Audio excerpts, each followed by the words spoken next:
नमस्कार प्रशिक्षुओं। आज आपका महत्वपूर्ण टॉपिक है मुद्रा का अवमूल्यन, जो कि जैसा कि मेरा विषय है सामाजिक अध्ययन, तो उसमें आपका ये जो टॉपिक है बेहद महत्वपूर्ण है।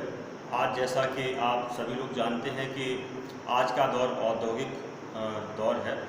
जो देश जितने बड़े स्तर पर आयात या फिर निर्यात करता है वो व्यापारिक गतिविधियों में शामिल माना जाता है, लेकिन जितना ज़्यादा निर्यात करेगा वो उसके पक्ष में भुगतान संतुलन हमेशा रहेगा।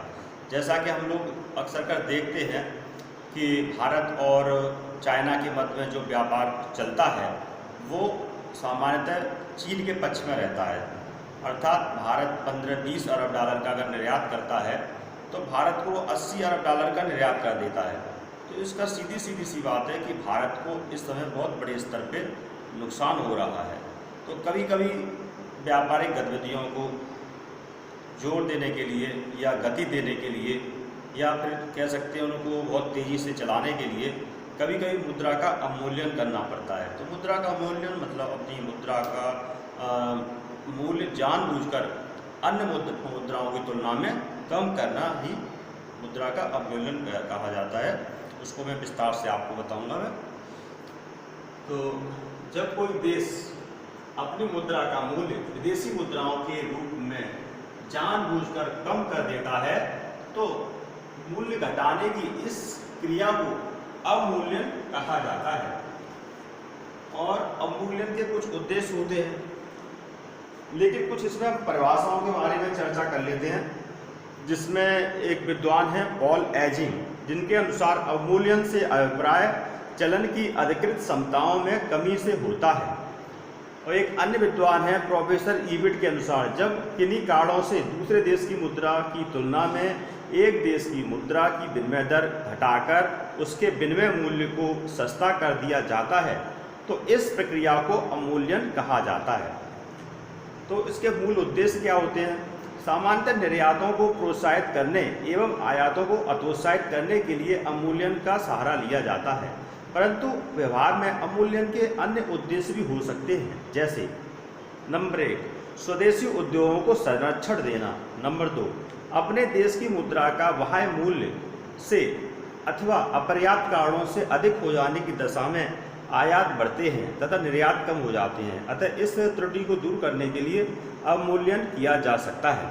नंबर 3 विदेशी पूंजी के आगमन को प्रोत्साहित करना एवं उनके बहिर्गमन को रोकना। नंबर 4 अवमूल्यन के द्वारा देशों को दिए गए ऋणों के भार को भी कम किया जा सकता है, परंतु इसमें स्वयं अवमूल्यन करने वाले देश का ऋण भार बढ़ जाता है। स्मरण रहे कि अवमूल्यन एक दुधारू तलवार की भांति है, अतः इसका अत्यंत सतर्कता के साथ विवेकपूर्ण प्रयोग करना चाहिए, क्योंकि जरा सी असावधानी से भीषण आर्थिक संकट उत्पन्न हो सकता है।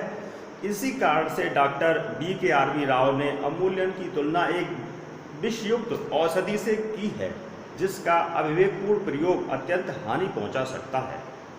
अंतर्राष्ट्रीय बाजार में भारतीय रुपये का जो मूल्य है देखा जाए तो पहली बार जो अवमूल्यन किया गया था वो 18 सितंबर 1949 को किया गया था, जिसके फलस्वरूप रुपये की विनिमय दर डॉलर की तुलना में 30.22 सेंट से घटकर 21 सेंट रह गई।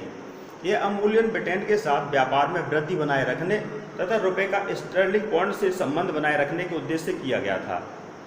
और पुनः इसके बाद जून 1966 में रुपये का दूसरी बार अवमूल्यन विनिमय संकट के निराकरण के उद्देश्य से किया गया था। तो जून 1966 में भारतीय रुपये का 36.5% अवमूल्यन कर दिया गया, अर्थात रुपये का मूल्य 21 सेंट से घटाकर 13.33 सेंट कर दिया। इस अवमूल्यन से डॉलर की कीमत 4.76 रुपये से बढ़कर 7.50 रुपये हो गई तथा इंग्लैंड के पौंड की कीमत 13.30 रुपये से बढ़कर 21 रुपये हो गई। तो कह सकते हैं कि अवमूल्यन का कुछ लोग इसका समर्थन भी करते हैं, कुछ लोग इसको कहते हैं कि उचित नहीं है, इससे नुकसान भी बहुत होता है। तो लेकिन इसी कह सकते हैं एक कड़ी में तीसरी बार और किया गया था 1991 में। जुलाई 1991 में भारत में चौथी बार कुल 18% से अधिक का अवमूल्यन केवल 3 दिनों में होना बड़ा नाटकीय रहस्यमय रहा। 1 जुलाई 1991 को प्रमुख अंतर्राष्ट्रीय मुद्राओं की तुलना में भारतीय रुपये का मूल्य 8.91% से 10.15% तक घटा दिया गया। डॉलर के विरुद्ध अवमूल्यन पर 9.5% था, जब स्टर्लिंग के विरुद्ध अवमूल्यन 9.02% किया गया। तो इस तरह से भारतीय अर्थव्यवस्था के विदेशी ऋणों के मूल्य एवं ब्याज भुगतानों की समस्या, आयातों पर नियंत्रण एवं निर्यातों में वृद्धि के साथ साथ तस्करी पर नियंत्रण करना भी प्रमुख उद्देश्य अवमूल्यन का होता है। वहीं अंतर्राष्ट्रीय मुद्रा कोष एवं विश्व बैंक द्वारा आर्थिक सुधारों के रूप में अवमूल्यन की शर्त पूरी होने पर ही ऋण देने की तत्परता भी महत्वपूर्ण कारण माना जा सकता है। वैसे भारत के तत्कालीन वित्त मंत्री सरदार मनमोहन सिंह ने अंतर्राष्ट्रीय मुद्रा कोष के दबाव का खंडन किया था, परंतु वास्तविक स्थिति को नकारना कठिन लगता है। इस अवमूल्यन के यद्यपि कुछ अनुकूल प्रभाव हुए हैं, परंतु कुछ अर्थशास्त्रियों का विचार है कि इस अवमूल्यन को अन्य उपायों को अपनाकर टाला जा सकता है।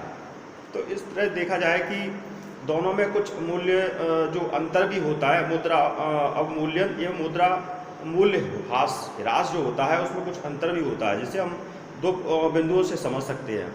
नंबर 1, मुद्रा अवमूल्यन के अंतर्गत मुद्रा के बाह्य मूल्य में ह्रास होता है, और जबकि मूल्य ह्रास में मुद्रा के आंतरिक मूल्य में कमी आती है। नंबर 2, मुद्रा अवमूल्यन के अंतर्गत किसी विशेष उद्देश्य की पूर्ति के लिए जानबूझकर मुद्रा के मूल्य में कमी की जाती है, जबकि मूल्य ह्रास आर्थिक एवं बाजार परिस्थितियों के कारण अपने आप ही हो जाता है।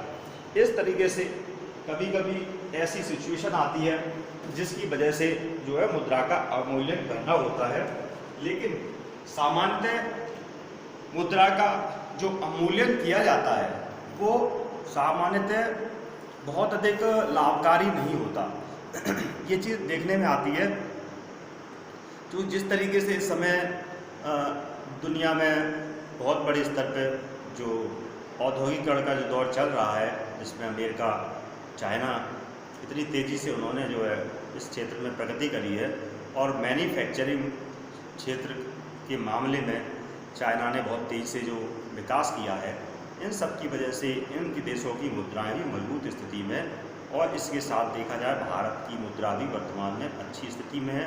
विदेशी मुद्रा भंडार भी भारत में संतोषजनक स्थिति में है, लेकिन अभी भी पर्याप्त विकास की आवश्यकता है, पूंजी निवेश की आवश्यकता है, जिससे भारत निर्यात बहुत अधिक हो सके, और कह सकते भारतीय जो मुद्रा है उसका मूल्य जो है एक बैलेंस या संतुलित अवस्था में बना रहे, जिससे कि हमें आयात करने में हमें बहुत नुकसान ना हो और अधिक से अधिक निर्यात कर सकें।